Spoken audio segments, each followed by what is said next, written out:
अस्सलाम वालेकुम नाज़रीन, NPS न्यूज़ में आपका इस्तकबाल है। मैं हूं आपका दोस्त मोहम्मद जावेद। हम रखिए खबरों पर नज़र, आप रखिए खबरनामे। आज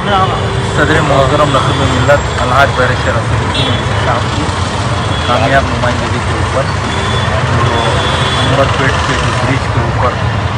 बोर्ड लगाया गया था, उसमें इंग्लिश और तेलुगु में लगाया गया था और सदर मोहतरम ने RMB के आला अहदेदारों से बात की है और यहाँ के मजलिस इत्तेहादुल मुस्लिमीन के ज़िम्मेदार और मन्नान हाशमी साहब ने सदर मोहतरम से बात की और सदर मोहतरम ने हुकूमत से और RMB के आला अहदेदारों से बात करके जो बोर्ड लगाया गया था यहाँ पे, तो बोर्डों को निकाल लिया गया। क्योंकि मजलिस इत्तेहादुल मुस्लिमीन हमेशा जो कि यहाँ की रियासत की सेकंड लैंग्वेज उर्दू है और वो बोर्ड में उर्दू नहीं रहने की वजह से मजलिस इत्तेहादुल मुस्लिमीन ने निकालने लगाए और